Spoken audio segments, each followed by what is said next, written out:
好，我们来看一下乌克兰现在当然就是面临到是不是有可能会有亡国的危机啊？那这个报道讲到说，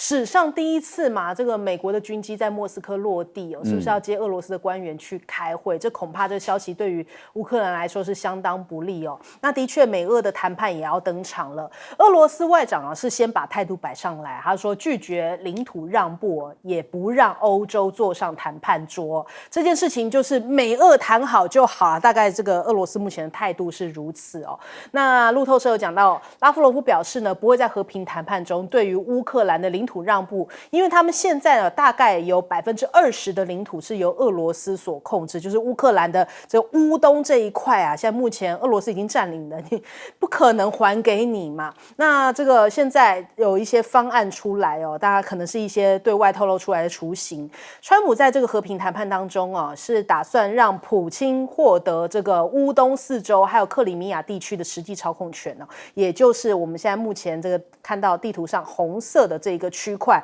可能就会直接划给俄罗斯了。那还要以这个协调人的身份呢，取得乌克兰50%的矿产使用权，也就是他之前提到的稀土啊。那等于乌克兰被肢解了呀，就是他这个肥沃的土壤俄罗斯拿走了，那他目前的一些矿产呢，这个美国要拿走了，那乌克兰就只剩下他自己剩下这个区块了嘛。那除此之外哦，川普也要求乌克兰除了土地跟资源之外，还必须要进行大选，也就是说，可能泽伦斯基得要下台。那泽伦斯基讲法说，基辅当局并没有这个被告知美俄官员将在沙国的会谈，他们不会去承认，就是没有乌克兰参与的任何协议哦。就是现在目前泽伦斯基表态是如此。那川普也提到说，很快会跟普京来见面。那这一次的和谈虽然不是这个双普直接面对面哦，但是等于说美俄的代表会在沙国来见面。那的确啦，川普他当时在竞选的时候讲起来的这个开出来支票说1天之内结束俄乌战争，看起来现在目前是跳票了，但是他现在第2个期限是说希望在复活节之前能够促成这个俄乌的停火，但是美国官员讲说这个还是有一点太赶了，因为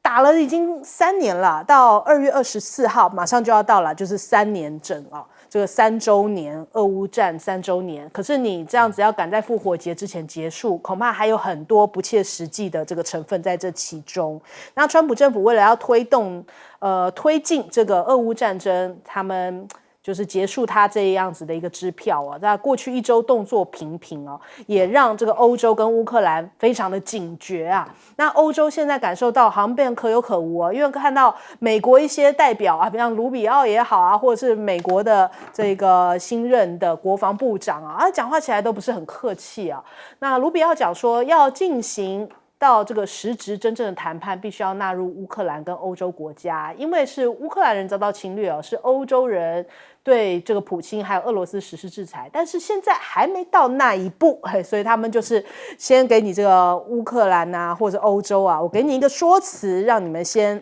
按耐你们一下哦。那白宫有提到，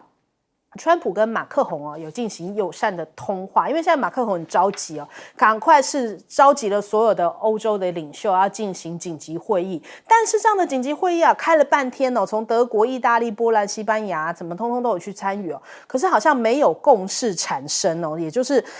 现在看起来只有英国表示说会在数个小时之内派出地面部队去帮忙乌克兰，但是其他像是德国这些我们提到的，他们是没有意愿派出维和部队到乌克兰的战场，也就是现在欧洲虽然觉得自己被排除在外，但是到底自己能够拿出多少也是没有办法，因为欧洲真的已经是借由这一场这个俄乌战争他也算是一个输家，也是已经快被掏空了。那慕尼黑会议里面，我们看到这一段画面我们直接来看画面。这个主席甚至感受到这个德国外交官兼2025慕尼黑安全会议的主席霍伊斯根，他在这个闭幕式的时候甚至还哽咽，他说感觉欧洲跟美国的价值观不再相容了，这有一点好像这种分手的落寞感就说原来我们已经不再是有共同目标的这个欧美两大区块那我们先来问一下赖老师，欧洲人的这个过去的历史感又跑出来了也就是说列强就拿个地图就刮一刮画一画，那这些中小型的国家就开始被瓜分掉了啊。这是过去欧洲他们的过去的历史传统，常常都是这样。那他现在历史又重现了啊。其实马克吐温说历史不会重演，但是他却有非常令人很惊讶的相似之处啊。那现在的情况就是他们也眼看的，也就是这2个大国就拿着一个地图就开始画说，哎，这个稀土矿啊，这个乌克兰的西北这个地方的铀矿我要了啊，钛矿我也要了。然后那个俄罗斯就第聂伯河一画说，哎，这个以东地区我要了啊，那就大家谈好啊，那就是OK 了，好，那就我们就开始着手干吧啊，好像变成又回到这样的一个情况，跟雅尔达会议的时候是有点像的啊。这个就是一个历史，它又好像在重现了。那欧洲人的这种过去的历史观又浮现出来了，所以他们的焦虑、他们的不安，但是也显示出他们的无奈。为什么无奈？因为马克龙紧急的召开欧洲强国啊，这都是强国嘛。德国、西班牙、意大利，对不对？还有英国，不是欧盟的哦，都来了。然后还有波兰哦，新的一个中等国家也都来了，还有荷兰也都进来了，还有北约也把秘书长吕特也请来了，然后也把这个欧盟的理事主席，还有就是执委会主席都找来了。结果没有共同声明，没有共识，那也就是开完会了，意见不一致，解散了。英国说要派兵，大家都说你派不了兵，你也不敢派。马克龙说我要派兵，但是在第2线。英国说我要派兵跑到第1线，但是我们一般估计没有人敢派，因为对美国人来讲的话，那也就是说你们要搅局，那就去搅啊。北约的这个共同防御条约第5条是不基于这个地方的，更何况你欧洲如果真的要去搅局的话，那我美国有上手剑3招。第1招我退出北约，第2个核保护伞收回来，第3招我对你加关税。对，那你欧盟就嘣2个膝盖跪下去，趴在地上说对不起，我错了，请你原谅我。我想最终的结论是这样。泽连斯基又回到他演员的本质了。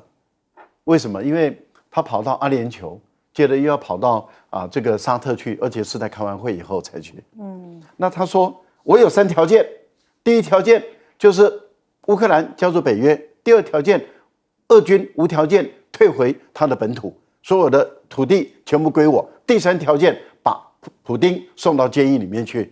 大家都觉得你有病啊！讲梦话，你现在已经在讲梦话了吗？然后，所以大家都感觉就是说，乌克兰的声音不重要了。俄罗斯的态度很简单，俄罗斯的态度就是说，为什么乌克兰不能来参与会议？因为他不是一个不合法的总统。好，第2个，为什么欧洲不能来参与会议？因为他要求继续战争。我们现在要开的是和平会议，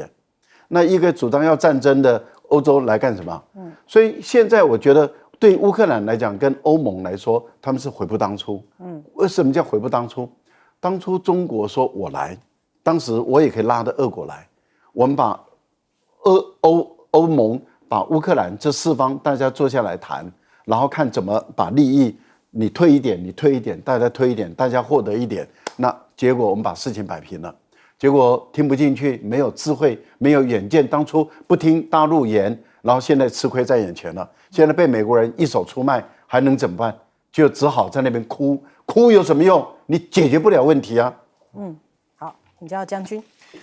我先预测一下这场俄乌战争最后结局会怎么样。其实我之前很早就在节目里面我也讲过，说俄军一定会这个一马平川，直接打到涅伯河。他要就涅伯河以东。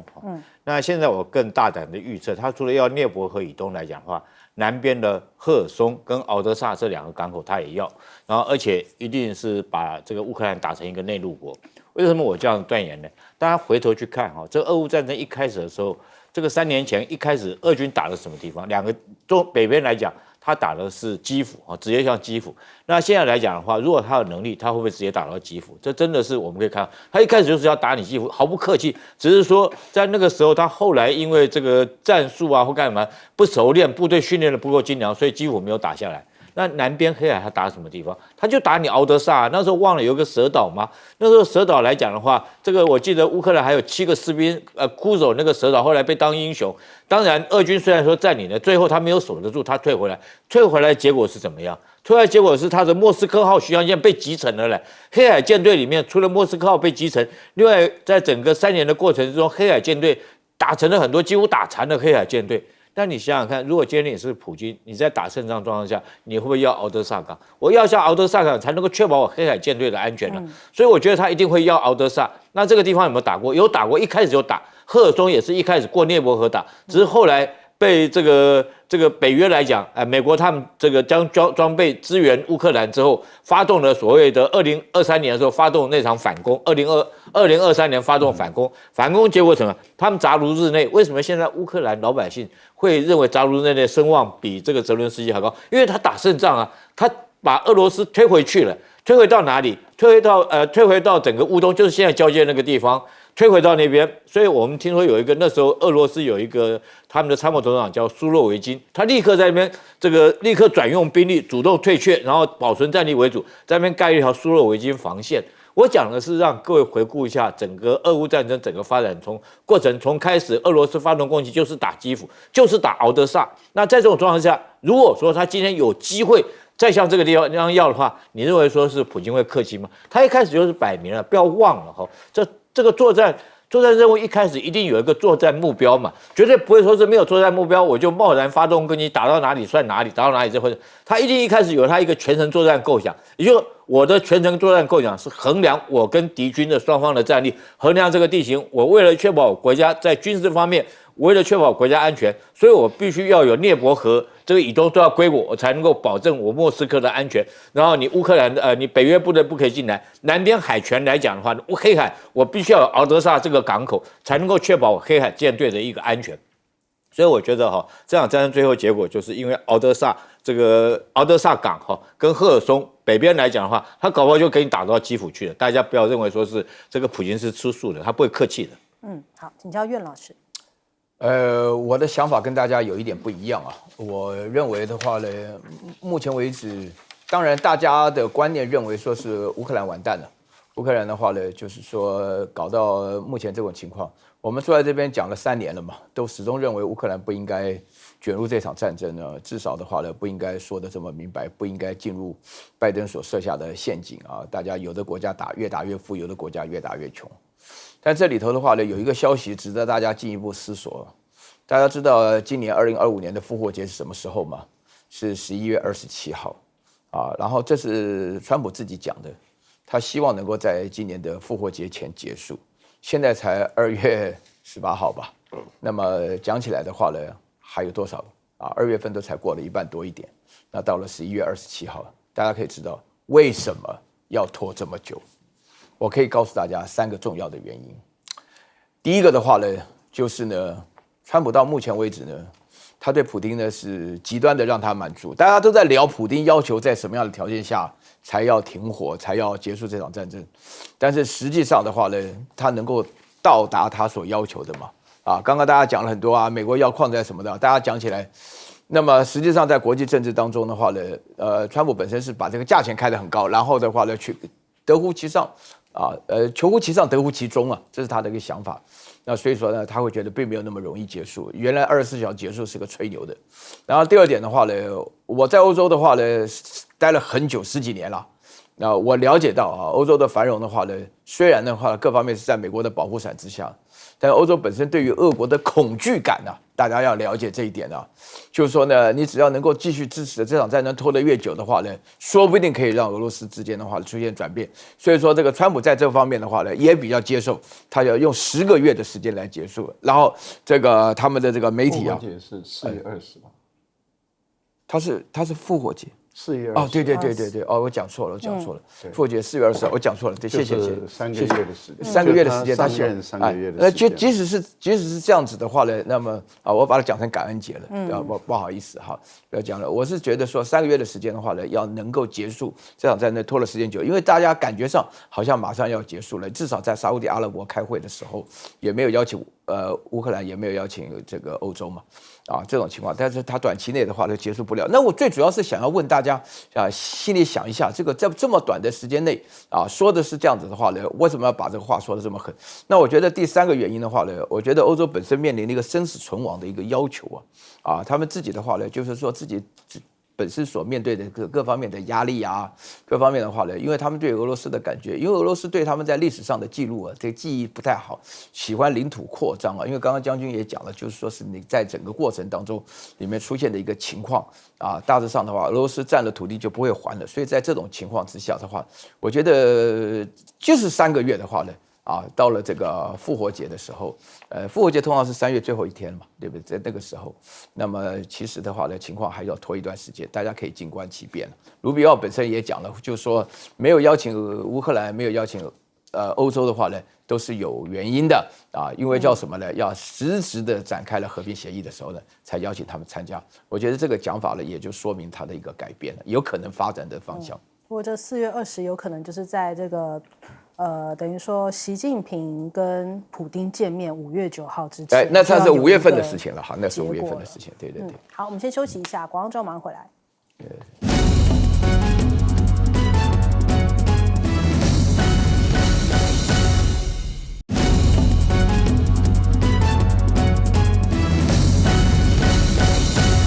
弄个3碗。好。大家都在关注这个昨天中国大陆呢，我们看到有一个大动作，就是这个中国国家主席习近平，然后召集了这个大陆的科技业的大咖这样子一起来见面，是要因应这个中美贸易战所以他说民间企业家大显身手正当其时，希望这个企业家能够先富，然后促共富，在困难当中保持爱拼会赢的这个精气神那我们看到有哪些大咖呢？那当然少不了我们常常在大白话里面介绍的这几位都是这个主要人选，包含现在新崛起的 DeepSeek 的梁文峰创办人另外华为创办人任正非，腾讯这个马化腾，还有宁德时代曾毓群，比亚迪的董座王传福，小米的执行长雷军以及最近呢在春晚这个机器人跳舞这一个语数科技的王星星都邀请在其中，另外还包含了前一波的这个阿里巴巴创办人马云，也好久没有在公众面前出现了，他这一次也出现。那7年4次的这个企业座谈会，感觉上面都是要应战这个美国的这种科技战第一次是在2018年的时候，当时也是在这个美国拉开这个科技战序幕的时候有了第一场会议，后来2次呢是2020、2024，那这是第4次的企业座谈会。那当然这个产业也是在升级从一开始的这样子民营企业然后到内循环地方产业，这一次主要的重心就是在 AI 科技。那我们看它这个座位也有透露出玄机这个中国国家主席习近平坐在这个中间的位置正对面的话是这个任正非刘友好然后我们看这个王星星其实也在这其中然后包含马化腾、马云，他们其实都是在这个第一排的位置，所以你可以看到这个作为这个习近平最主要会面的这些科技大咖，那当然也是接下来引领这个新质生产力的这个主要的部队那我们来看看他这一次呢，对照2018年川普首任的时候的名气座谈会当时发言比较来自一些传统产业为主但是这一次是 AI 高科技新能源车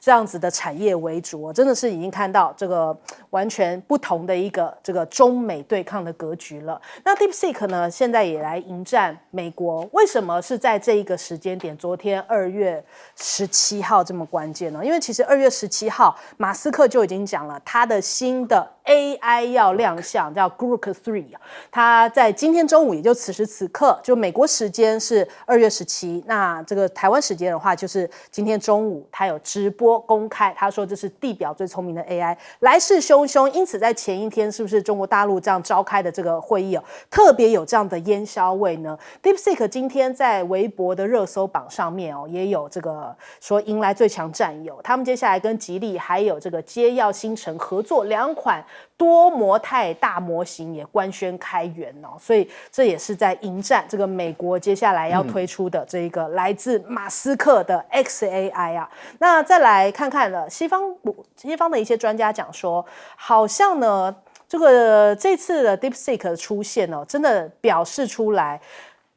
美国或者是一些国外的专家对于大陆的科技认知是极其有限的，只要你一强就觉得说你是抄袭，你是偷来的，你是什么什么的，但是他没有真正的去认知到说现在中国大陆他们这个底子有多厚，或者是他们人才有多多，能够用怎么样的一个算力的方式啊，这样子绕过了这个辉达的CUDA这样的一个模型方式哦，甚至你看日经也讲到说 DeepSeek 是一个一人独角兽时代的前奏，也就是说呢，奥特曼他1年前有讲，我跟其他科技业的 CEO 在打赌，何时会出现一人营运10亿美元的公司哦，如果没有 AI 这是不可能想象的，但是呢，你看现在这个 DeepSeek 真的是展现出来，他们用极少的这个成本呢，就达到了像是 OpenAI 大模型的这样的程度哦。那我们再来看一下这个马斯克他推出了这个最新的地表最强最聪明的 AI， 那现在的亮相哦，那其实这也代表了美国队他们现在又推出了这样一个新的一个 AI 产品哦。那当然这个 ChatGPT 哦，他们也讲，这 OpenAI 说我们要推出 GTP 4.5， 也要来对抗马斯克，当然也是要来对抗中国大陆的这个 AI 大战哦。首先我们来请教一下苑老师怎么看？我觉得这一次这个由习主席带领这个开的这个民营企业会议的话呢，它有3个重点是非常非常重要的哈。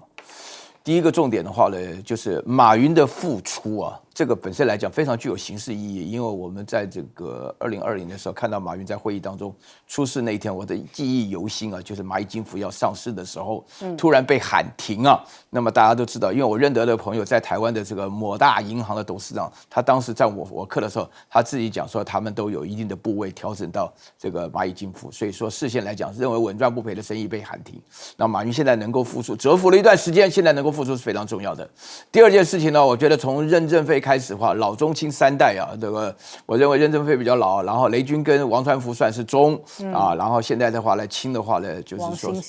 王欣欣是青的啊，这个梁文峰也是非常年轻的啊，就是说是这个也是第2个重点。然后第3个重点的话呢，就是没有房地产了啊，没有传统产业了，完全是高科技，尤其重要的是 AI。这个整个民营会议当中的核心概念就是 AI。AI 的话呢，联系到华为 ；AI 的话呢，联系到所有的生产 ；AI 的话呢，联系到未来的发展。那么我觉得呢，大家有可以注意到一件事情，就是说这个 DeepSeek 本身的发展啊。它非常特别，因为没有国家的资金的投入啊。那王欣欣的话呢，还是后来语数的科技的话呢，是因为它表现得非常好。那么 DeepSeek 的话呢，这个 AI 的发展的话呢，纯粹是因为原来的母公司量方量化啊，就是说幻方量化，幻想的幻方量化，对不对？做一个这个 A 股的投资。我记得大家前一阵子 A 股大落的时候呢，因为有很多人正在放空的话呢，没想到就是这个。幻方量化他们本身做的这个放空的一个情形，那么这个情形呢，导致出一个结果，就是说是这个他们自己成立，就2023年才成立了 DeepSeek， 然后就是开始发展这个 AI 的科技啊，一发展不得了啊 ，Sam Altman 自己都承认了，因为他最主要的话，其他不讲，就是说他们采取了开源跟这个免费的这个策略啊，因为像我自己的手机里面都装了 DeepSeek， 有很多事情，我现在上课感觉上方便很多，有些。平常不能够解决的问题，那这个 DeepSeek 一查，至少是一个参考吧。但是我从来没有想到说是 AI 的发展能够handy 到这种地步。那么同时的话呢，引发了整个国际上对于中国科技的重视。我建议大家去看一下 BBC 拍的这个 Made in China 2025了哈，这个是非常重要，就是中国制造2025，它里面讲的很多事情，大部分都是事实，而且我必须要强调 BBC 终于说中国科技发展的事实，而且的话呢，可以看到里面的内容，可以感觉到说中国的科技，因为2025年的话，现在才刚开始，我刚刚提到了哈，这个2月份才10几天嘛，那么现在的话呢，能够发展是一个非常重要的突破，也是一个非常有意义的发展。好，请教赖老师。一个国家主席啊，带的他的国务院的总理，还有政协主席啊，还有负责经济的啊，国务院的副总理等啊。还有主管财经部门的主管全部都到场啊，然后召集的这些企业家来开会，这个是在大陆来说过去是不常见的啊。会做这样的一个动作，一个方面是在动员啊，也就是说动员大陆的各领域的这个企业家再往前推一步。而我觉得这一次的动员是很重要的，里面有2家传产的，一个是畜牧业的，另外一个是做婴儿奶粉的，但是他们的成功是来自于新质的生产力，所以让他们的这些产品能够经得起国际之间市场的竞争。然后还有就是过去一直成功的通讯业5G啊，像华为啊、任正非，然后像也有这个马化腾的腾讯等等，甚至阿里巴巴等等。但是还有新的科技出来了，那也就是机器人，还有就是这个人工智能 AI。机器人目前来讲，大陆一年产量大概1万辆，但是预估到2030年5年内，他们会成长500倍。那500倍是一个很惊人的一个数据。那为什么他们的产值估计至少是7500亿人民币到1兆以上的人民币，甚至有人认为破10000亿的美元都有可能，有人这样估了那这个最主要在哪里？我们也看到了，像 Meta 他们也跟这次在跳未央歌的那个语速，他们已经合作了。那合作做什么呢？做家事机器人。因为当机器人从以前的机器手被固定式的到轮转式的，到现在可以用2只脚走路。这个2只脚走路，这是一个非常大的一个突破。然后它的产业分工是非常的精细的，例如说从脑部，然后到身体，然后到 AI 要训练，然后到它的感知。因为各位想想，这些家事机器人未来要到我们家里面来帮我们做家事的，那要给我们服务的，所以它要对整个环境的感知是要经过 AI 的训练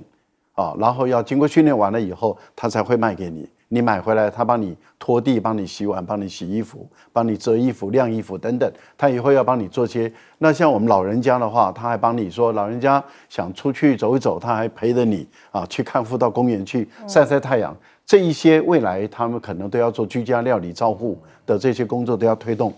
而且目前来讲，我们也看到了央视有一个报道，也就是谈到了他们已经开始用这种人工这种机器人，就是2只脚走路的机器人，已经在生产线了。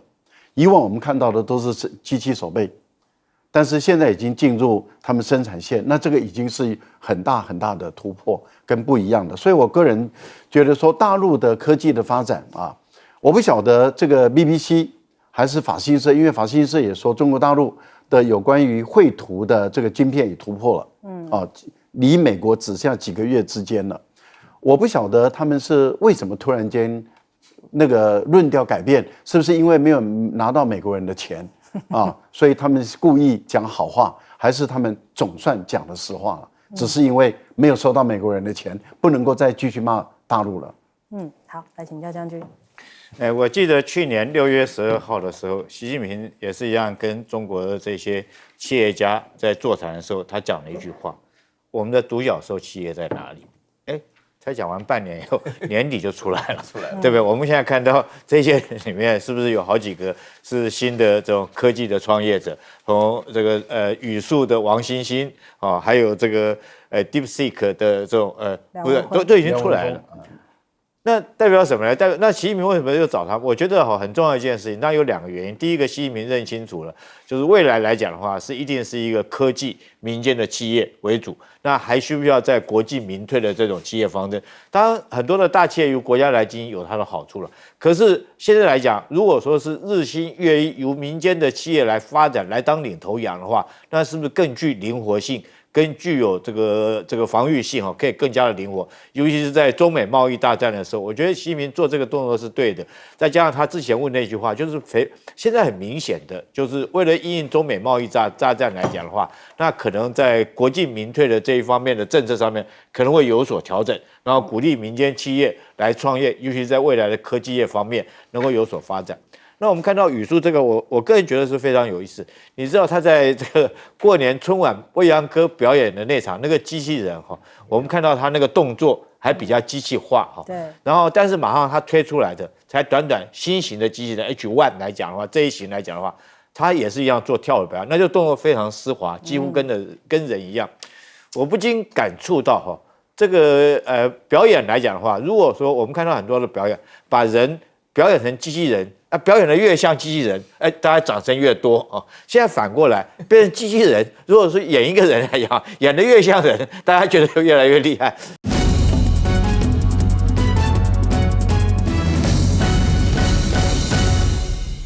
欢迎收看《新闻大白话》，我是主持人翟轩，马上来欢迎一下这个阶段加入我们讨论来宾，国际事务专家赖岳谦。主持人好，观众朋友大家好。台大哲学系教授苑举正。翟轩好，各位观众朋友大家好。退役少将厉正杰。翟轩好，各位观众大家好。好，马上来关注一下哦，因为这个赖清德啊，现在当然好像对于川普来说的话，是不是只剩下赶快啊这个抱着大腿这一招哦？我们的标题这样子在下，因为他说现在要来打造非红供应链哦，强调呢提升自我防卫，然后说希望能够深化台美的伙伴关系。那他在17号的时候接见了白宫的前副国安顾问伯明一行人，他就讲到说，我们台湾接下来会持续提升自我防卫的力量，要跟美国一起打造非红供应链哦，确保台美是这个全球民主伙伴，持续保有这样的科技优势哦。那当然这是赖清德释放出来，我很愿意跟这个美国站在同一边啊。那配合川普潜舰国造可能也会改特别预算哦。有国安人士透露出来，现在国防部将会既有这种军购计划之外呢，列入这个特别预算，然后争取在今年内通过一般预算的空间，可以挪出来更多的军事采购。那根据了解呢，台美双方会尽速协商来新增军售案哦。路透社就提出了，就说台湾呢这样子的军售案的规模恐怕会是70亿到100亿美元左右的军武哦，就是展现出来我们会大采购一番呐。那现在看看这个中俄升级了军武的这些设备哦，076被拍摄到说现在世界首艘具有电磁弹射的2栖攻击舰，那它其实是以这个无人机跟直升机为主哦，可能也可以发展短距起降固定翼的战机的这样的一个航母。那如果中国大陆成功研发这个短距起降的战机哦，076就会进一步向这个轻型航母来做发展，类似美军的这种美利坚级2栖攻击舰或是伊丽莎白女皇级的航母。那还有呢，这个一张模糊的照片哦，说这个是歼36在地面上的一个模糊照片哦，那呈现尾部有3个喷口的模样，证明它应该是呢安装了3具引擎。那这个歼36的尺寸相当的大，它的机身的面积又比歼20更宽大，也就具备更多这种内载油量或武器的可能性。那它的引擎喷口有相当不错的热源遮盖设计哦，说明它的这个隐身匿踪能力可能是比较好的哦。那还有另外一个就是比歼36更高规吗？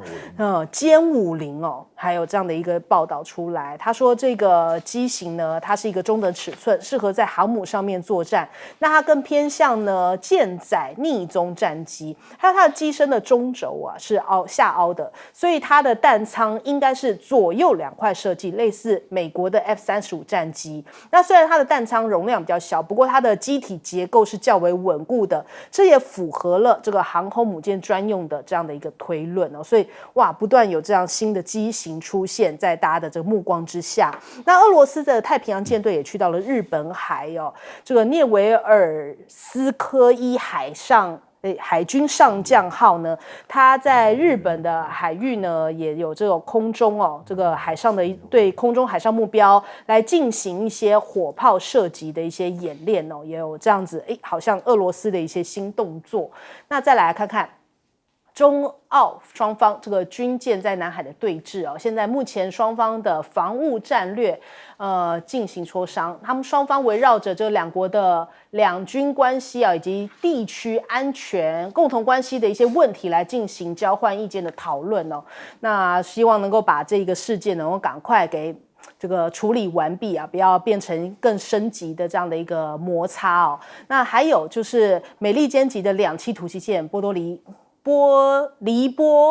黎波里号最近呢是配合轮调进驻到日本的佐世保将要接替反美的这个美利坚号。那这次驻扎在日本呢，也会延续美军在印太这边的快速反应战力来维持这个东北亚以及印太地区的一些区域稳定。那他说，为了要反制呢，中国大陆在西太平洋日益扩张的军事能力啊，其实美国的陆战队现在正在加速第一岛链的防空战力升级，他们要引进一款新的，就是陆战队防空整合系统一型，说是要强化太平洋前线的反无人机的作战力哦，所以他们有这样的一个反无人机的自走炮这样的一个新型的这个部署哦，还有呢，这个杜鲁门号，因为这几天大家不是在讨论嘛，它这个被撞坏哦，恐怕会影响到美国海军的全球部署哦。因为这个杜鲁门号的航母呢，其实它主要是在红海这边航道有一个关键的护航作用。可是如果它去维修的话，是不是它全球的这个部署调度啊，牵一发动全身哦？那首先我们来请教一下这个将军怎么看？我们这个台湾编列现在71到100亿美元我觉得本身就是一个不合乎哲学的一种构想。为什么我这样讲呢？因为我们建军构想，你应该是说，我们先考虑我们要打什么样的仗，我们再来买什么样的武器。对，我决定要买这种武器，我再来编列相关的预算，这是一个思维逻辑这样下来，而不是说我已经决定要拿多少钱以后，我再想想看我要去买什么，等到我买到什么以后，我再决定说我要打什么仗。这完全不符合建军的构想嘛？那你要打什么仗，必须按照这个敌我双方的实际状况，我们自己国家的财力，还有民心的一种想法或干嘛，是不是可以取代？如果说是先把预算都已经说，我就是要拿70亿到100亿的美金去买武器，之所以要买什么，我再看看美国要卖给我们什么，那卖给我们什么，我再来规划我要打什么样的仗，你不会觉得这个逻辑整个就错乱了吗？对不对？这个，但相对的，你看这个我特别这个不是长他人志气了，这真的是恨铁不成钢。这个我们看076跟这个歼轰36他就按照他自己要打什么仗，他去发展什么武器。我特别要讲076，他现在来讲的话，我们看得出来，他已经有这个3艘航母，山东、辽宁以及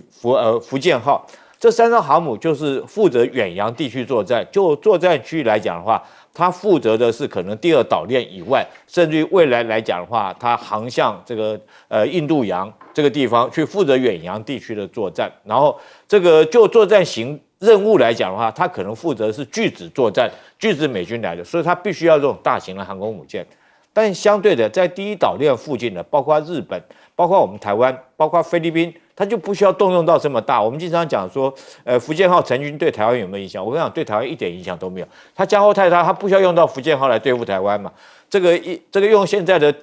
这个摆在沿岸的火炮就可以打到台湾，它干嘛要用福建号？所以福建号用那边，那对付台湾什么？要登陆作战，登陆作战就是076。那应付日本、应付菲律宾这种这个海军实力比较弱的国家，然后区域性的威慑或区域性的冲突来讲的话，我不需要动到大型的航空母舰，那我就可以用小型的这种2栖登陆舰来取代。那类似日本的加贺这个出云号，或者是美国的美利坚号，我可以用这种小型的航母，小型的2栖攻击舰，我既可以做空中的武力攻击，也可以做2栖登陆。所以你看，它在第1岛链，包括我们台湾，就是076这种军舰，我是要打这种仗，所以我去发展076这种军舰，我既可以登陆，又可以应付区域性的冲突，我不需要动用到航空母舰。那歼轰36也是这种，人家要打什么仗，他去发展这种武器，这种飞机讲明了，如果说按照任务来讲，我认为它就是对关岛来实施威慑的一种战机。它应该是你看那么大，我们讲它那么大，3个喷气口，3个喷气口代表什么呢？其实一般飞机最多2个喷气口，你多摆一个引擎就会多浪费空间。这个在小小的飞机上面，每一个空间都很重要。你那空间要不然就是摆导弹、摆炸弹，要不然就是摆油料。那为什么要设计3颗引擎摆在这边？很明显的，它就是我要飞得更高，对，飞得更快。然后它这么做这么大，可以摆更多的武器，就代表一件事情：我可以飞到关岛去打完战以后，我再回来，我不需要有战斗机对我护航。所以我们合理来推测，这架飞机上面它所携带的武器应该有2种性质，一种是空对空的导弹，它本身可以这个有自我防护，具有空中格斗、争取空域的能力那第二个来讲，它做这么大，它就是飞到你关岛去炸你的，这讲明了就是炸你关岛的基地了。那大概飞到关岛可以再飞回来，不需要空中掩护，所以它飞机会做得很大。然后结合它3个引擎可以飞得更高，让你的地面导弹没办法拦截。所以我讲到这边，我特别就是我们台海两岸来讲的话，哈，这个不管是任何一个国家，你建军构想应该是要有这种思维理则嘛。我希望打什么仗，我去发展什么武器，那而不是说是这个人家给我们什么，人家给你什么，我再去想想看，我这个东西要用到什么地方。尤其是现在来讲的话，如果说是我们编列70到100亿美元，那你换算成台币是多少？是3000多亿耶。那这次来讲，这个整个我们年度预算只不过删了2000多亿。然后民进党就是这个也不能做，那也不能做，总统去慰问这个伤患，钱也发不出来了。然后总统府里面开个茶会也没有茶点吃了，那你花这些钱干嘛？你就是在交保护费嘛，这摆明就交保护费，交保护费也就算了，对，起码你先把我们自己的官兵这个照顾好哈，你不要养着一个刺猬，我们打成造一个刺猬，就这刺猬这个刺是有了，但是这只刺猬本身是饿着肚子，是疲弱不堪的，它也是没办法借你去治别人嘛。所以我觉得这个钱要花在刀口上。那如果说纯粹只是交保护费的话，那我希望这个我们国安高层要跟我们讲清楚啊。我们交了这个保护费以后，解放军是不是就不来扰台了？对不对？这个解放军军舰会不会就不来了？那这样的话我愿意出，对吧？加多我。如果说是照样解放军每天在那边扰台，每天这个在那边骚扰我们，那我觉得你这个钱就白花了。好，请教赖老师。赖清德想打造一个排除中国大陆之外的全球的生产供应链，做不到，就是你自己也做不到，台商也做不到，台湾的企业也做不到因为这是一个全球大分工的一个时代你要把整个中国大陆，尤其大陆的工业体系是全世界最完整、最强大的，美国的工业现在不到2成，大陆是4成左右以上所以以美国都做不到了，你赖清德你想做到，你用这个方法要来讨好美国，我觉得这个对台湾的企业来说是很不公平的。而且你也不能够逼迫台湾的企业违反这个它的企业发展的生存的原则用政治力去强加，然后你用这个来讨好美国，想说能够获得美国的一些什么样的对你的台独的承诺，我觉得你也拿不到，因为即使美国现在的国务院他把这个不支持台独拿掉了，但是他还是有向大陆强调，他还是一个中国原则。但是我们再看看，川普在第1任的时候也干过同样的事川普在第1任的时候，国务院也曾经把这个不支持台独拿掉后来又偷偷的又把它放上去了。然后你现在你去感谢美国，就等于是证明你就是搞台独嘛。那你就证明你是搞台独，然后如果川普再把它放上去，甚至改变了说反对台独，你怎么办？从不支持台独，如果再加上去是反对台独，你怎么办？我就觉得你们这些团队脑袋里面要有点智商了，我觉得智商不要太低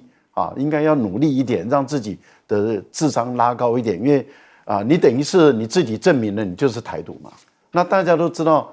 虽然你一直在强调你的国庆演说或是什么的，是一直在讲中华民国，但是大家都知道你还是台独，因为你现在马上就泄底了嘛。你去感谢美国什么意思？美国把不支持台独拿走，你就感谢他，你就是告诉大家说你还是要继续搞，你真的敢搞你就继续搞下去，而且勇敢的搞，不要在那边玩弄中华民国，然后又玩弄台独的这个2套把戏。坦白说，我们看的就是很不诚实，就跟。某一个人到底有没有跟一个小他40岁的人在一起，你就直接说嘛，有就有，没有就没有，不要说那是中共的这个的手法，因为其实美国的手法也很多嘛，不然的话怎么会朴槿惠跟美国有点距离的时候，那他的那个奇怪的那个手机就在一个垃圾桶里面就出现了。不是手机，平板电脑就在垃圾桶就出现了，里面就充满了她跟闺蜜还有跟那个牧师的事情。那这个手法，美国的情报人员 CIA 的手法更老练，你为什么不去问一下美国有没有可能对你下手？我觉得这个也可以讨论一下了那有关于中澳之间的关系我觉得澳大利亚是向美国的这个川普政府递上的投名状，也就是强调。要 QUAD， 因为在这个卢比奥上台的时候，他又在强调要 QUAD， 强调要 AUKUS。那当然，卢比奥当时就要说你们这个3个国家要做一点动作嘛。那澳大利亚就率先做动作了，就跑到西沙群岛，那这次被赶的时候，那现在会谈，我个人认为大陆会告诉你，澳大利亚，中澳关系你还要不要？要搞坏，那就来搞看看。对，我觉得不卖了。我觉得那很有可能又退回去喽。对，这个大陆是绝对不可能在领土上、主权上让任何一寸的。我觉得澳大利亚脑袋要保持清醒啊。日本这个部分里面就有一点可笑了，因为石破猫到美国去的时候啊，一看美国支持他的时候，就宣布北方四岛都要回来。那当然，这个俄罗斯驻日本的大使就说你不改，我们就看着办。然后接着你看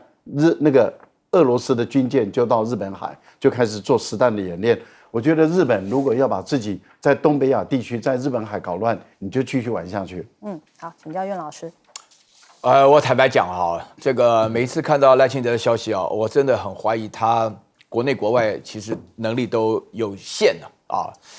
国内的情况下的话呢，他不按照这个民主的规则来做啊，那这个就不讲了。大家讲了很多，就国外目前为止啊，我觉得赖清德的话呢，他应该告诉大家，现在正是一个国外关系变得非常非常剧烈的时候，可以说是有史以来没有这么剧烈的变化的时候啊。因为我讲到说是这个慕尼黑的安全会议当中的主席啊，